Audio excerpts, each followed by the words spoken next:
In the grand tapestry of the Bible, every thread tells a story. Each name, each family, each tribe carries a unique significance. Today we unravel the thread of Manasseh, a name etched in the annals of Israel's history. Manasseh was born into privilege and promise. He was the firstborn son of Joseph, favored son of Jacob. His name, however, held a poignant meaning. God has made me forget all my trouble and my father's household.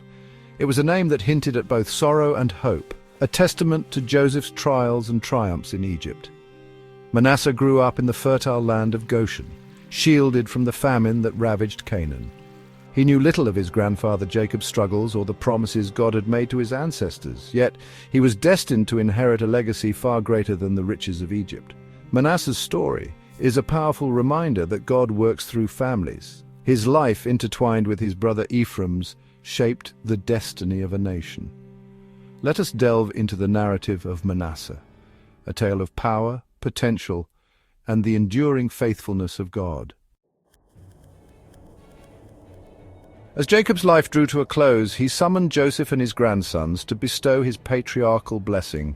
This was no ordinary blessing, it was a prophetic decree shaping the future of the 12 tribes.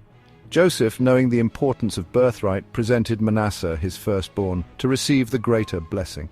However, in a twist of events, Jacob crossed his hands, placing his right hand on Ephraim, the younger son, and his left hand on Manasseh. Joseph was taken aback, but Jacob insisted that this was God's will. Ephraim, he declared, would become greater than his older brother. This unexpected turn of events had profound implications.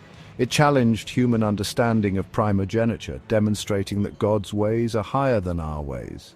Manasseh, though initially positioned for preeminence, would see his younger brother rise to a position of greater influence.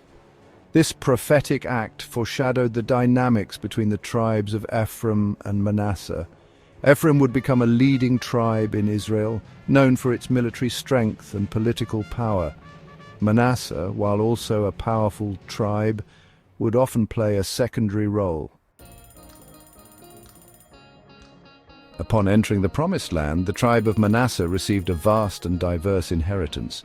They were the only tribe to be granted land on both sides of the Jordan River.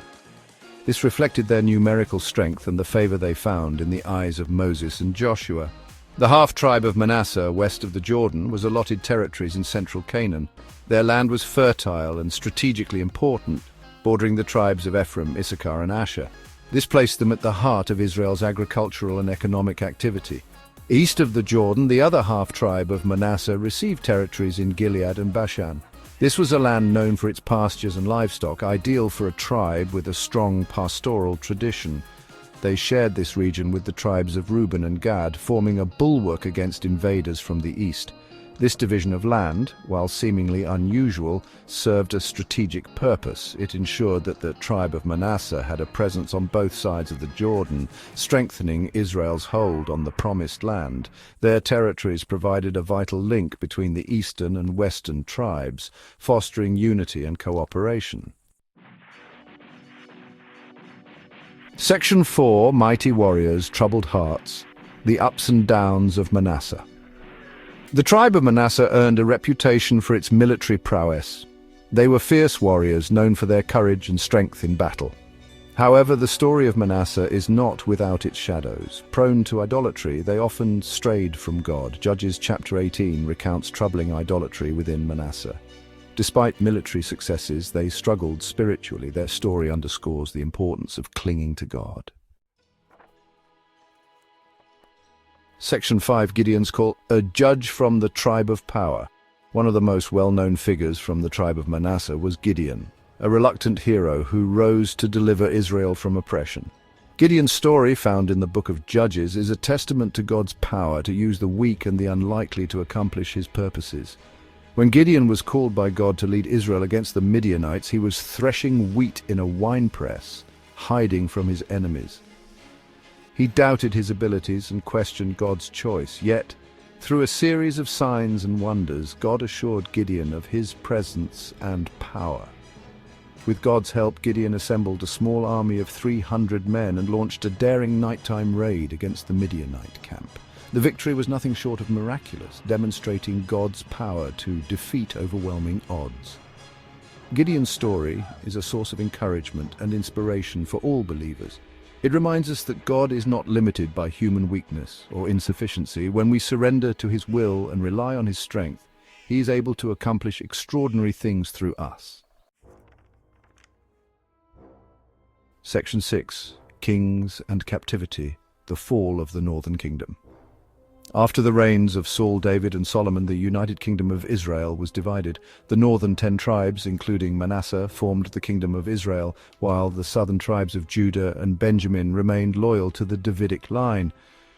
The Kingdom of Israel was plagued by instability and idolatry. Many of its kings, including several from the tribe of Manasseh, led the people astray with their wickedness. They built high places, worshipped foreign gods, and turned their backs on the covenant God had made with their ancestors. This spiritual decline had devastating consequences. In 722 BC, the Assyrian Empire conquered the northern kingdom, scattering the 10 tribes, including Manasseh, throughout the Assyrian Empire. The once powerful tribe was dispersed, their land left desolate. The fall of the northern kingdom serves as a stark reminder of the consequences of disobedience and idolatry. It highlights the importance of remaining faithful to God and heeding the warnings of His prophets. Section 7. Lessons from Manasseh. Remembering God's faithfulness. The story of Manasseh is a tapestry of triumph and tragedy. They experienced God's favor, inheriting rich land and victories, yet they faced consequences for idolatry and exile. What lessons can we learn? God's plans are not always ours. Manasseh, though firstborn, did not receive preeminence. God chose to elevate Ephraim. Obedience is crucial. Faithfulness brought prosperity. Turning away brought hardship. Obedience is better than sacrifice. Manasseh's story offers hope for restoration. God never completely abandoned them. There was always the possibility of repentance. God's love always offers a new beginning. What do you think about Manasseh's story? Let me know in the comments. Don't forget to like and subscribe for more Bible insights.